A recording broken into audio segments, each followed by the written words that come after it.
If you're blinded by the light, it's because whoever is driving in your direction is using the wrong headlights on this foggy morning. You are looking out at Knightstown this morning because you're supposed to be able to see clearly when the rain has gone. You are not But that's seeing not clearly. happening this morning for us. Good morning to you. Glad you're up with us here on 13 Sunrise. And yeah, we're going to let you know which areas are seeing the most fog for you this morning. That's right, Lindsay, and for check this morning. And we were hoping to see more spring-like weather, especially with all the folks coming into the city this morning or this week for the tournaments. And we've got fog this morning.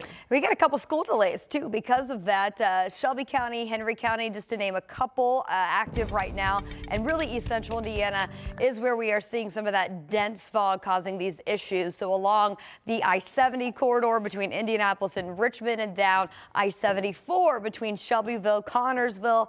This does include places like Rushville, Greenfield, up to Pendleton, kind of that stretch of the state is where we are seeing some of this more dense fog. And this is kind of the critical time of day that schools are making that decision if they do want to delay school or not, where we are seeing some of that fog. It's 6 o'clock in the morning. The sun's not going to come up for another hour or so. Need the sun to come up. We also need these temperatures here at the surface to rise in order to mix out some of this low-lying cloud coverage.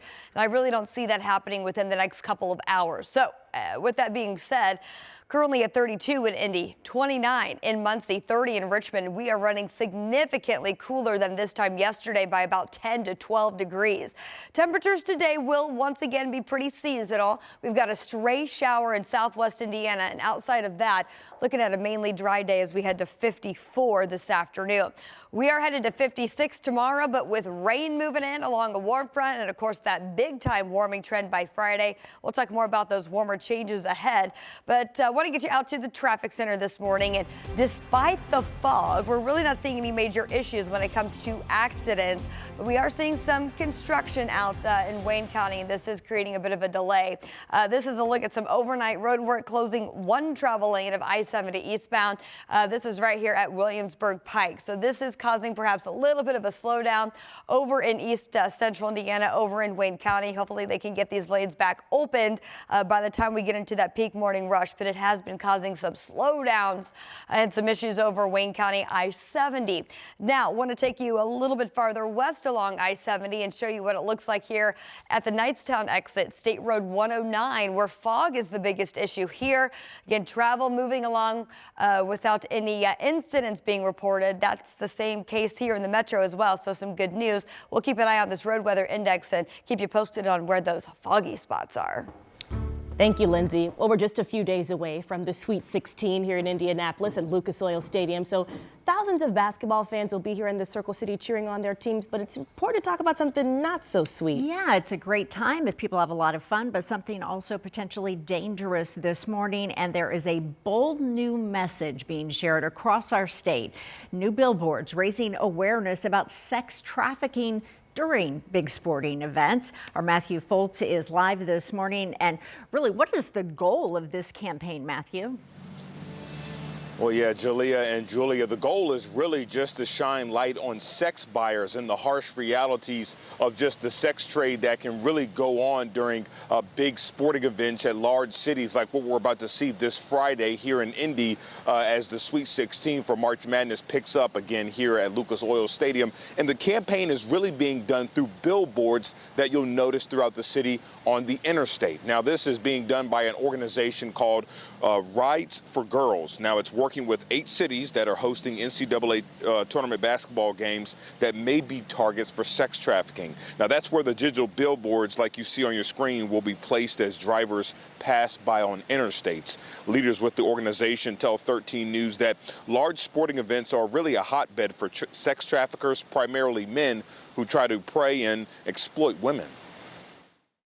You know, this isn't harmless behavior. These aren't, you know, as one of the billboards says, shy guys who can't get a date. And really to dispel with some of those myths about sex buying and patronizing, to really make clear that this isn't harmless behavior. Now, right now, there are only 2 digital billboards here in Indy, one on the east side along I-70 and then parts of 465. Now, the organization tells us that there are other cities with billboards, including Cleveland, Milwaukee, and Atlanta, just to name a few. Coming up at 6:30 here on 13 Sunrise, you'll hear more from more Hoosier advocates who say this is really important. You'll hear their message coming up at 6:30. Ladies. Certainly is. Thank you, Matthew. This morning, an Indianapolis man will be in court after police say that he set his house on fire to collect the insurance money. This happened last April near Franklin Road and Edgewood Avenue. That's where police arrested the homeowner, Gurpreet Singh, in Ohio and brought him here back to Indianapolis. Investigators say that he set his home on fire so he could collect more than $400,000. And this isn't the first time that he has had a run-in with the law. Singh is accused of shooting another man at a Sikh temple on the south side during a dispute back in February. His trial in that case is coming up in May. Someone just stole our ambulance. Clear. Which way are they headed? You might have wondered what you were hearing there. Yes, it was that an ambulance was stolen. So we are checking to see this morning if any charges have since been filed against the suspect who was accused of stealing that ambulance. It happened yesterday afternoon on the city's east side near 21st and Shadeland. Police tell us that theft happened while the EMS crew were actually on lunch break. IMPD says the man hit a car with the ambulance before jumping out and running. Now, good news here, no patients were on board and no one was hurt. The light that you brought is a light that we still see. The joy you brought, we still feel it. Yeah, a celebration of life for a young man from Fishers killed in a car crash. Mason Alexander played football for Hamilton Southeastern. His family and friends and classmates gathered yesterday at the Fishers Event Center to remember him. Madison graduated early from HSE so he could start his college football career at the University of Pittsburgh. His Pitt coach and teammates were also at the ceremony. Our time with Mason at Pitt was far too short. But I believe in the saying, life is not measured by time, it's measured by moments. Okay? Not by time, but by moments. Anyone who knew Mason, no matter how long, you were blessed with those moments. Mason was a passenger in a car that crashed into a tree and burst into flames in March. He was only 18 years old. That crash is still under investigation. Your time is 6:07. This morning we are learning a chimpanzee bit the president of the Indianapolis Zoo during a feeding session. We're showing you video here before the chimp exhibit opened. This incident happened last week while Dr. Rob Shoemaker was feeding the chimp through a mesh barrier. The zoo says the chimp bit the tip of Shoemaker's finger. He was treated for that. He has since been released from the hospital. But zoo leaders reported the incident to the Association of Zoos and Aquariums, as well as staff members and the zoo's board chair. Well, this morning we're taking a closer look at Westfield road plans. You can take a look here, a lot of stop signs and four-way stops. So this month, some of that construction starts. Drivers will be needing to give themselves plenty of time and prepare for the construction season. This will be about 5 new roundabouts that will be added to the city. The engineers say the goal here really is to improve safety, but that work will impact your drive.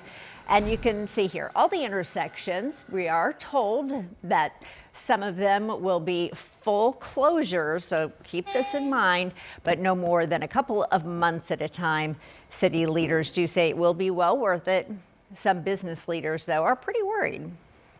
Bear with us and respect the detours while we work. We're going to try and get everything open as soon as we can. I'd be lying to say that I wasn't a little concerned with the full closure of it, especially during what we anticipate to be our peak months of the year. The city also does plan to improve 3 trails, plus work to redefine downtown and State Road 32. That's all scheduled to begin early next month. Well, here in Indianapolis, we're getting an update on another project aimed at roads, but this is for improving interstate safety on the southeast side. It's called the I-65 Safety and Efficiency Project, and it focuses on a 5-mile stretch. It starts north of the 465 interchange and goes just south of the I-65 I-70 overpass. This work will add a travel lane in each direction between 465 and Fletcher Avenue, and they're also planning on adding pedestrian walkways and improving the pavement. Now, according to NDOT, they've now awarded a contract to get this work started finally. It starts later this spring and should take about 2 years before it's all finished.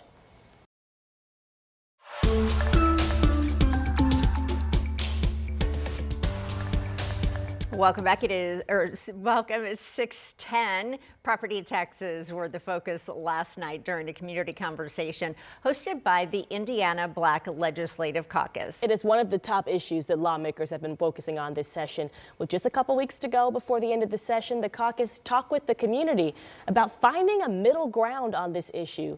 Governor Mike Braun is calling for property taxes to decrease by $1 billion. Now, in the Senate version, taxes would go down, but they wouldn't go up either. So the House version reduces property taxes, but not as much as the governor's plan. The caucus raised concerns about shrinking budgets for local schools. If schools do not receive enough revenue, they're already having tight budgets now. They're already looking at having to make cuts. If those property taxes and that revenue is not high enough, our educators are going to have to make some serious decisions about how they're going to run their school systems. Well, Governor Braun has said that he's not afraid to veto a plan from lawmakers if he's not satisfied with the final version, or he'll call a special session to work on it some more. Lindsay?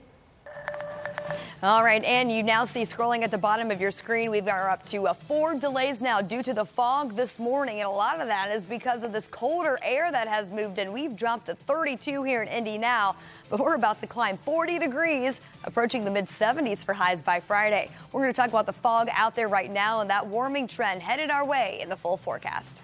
Thank you, Lindsay. There's a new executive order that adds additional requirements for voting in federal elections. You'll want to hear about this. We'll explain at 6:15.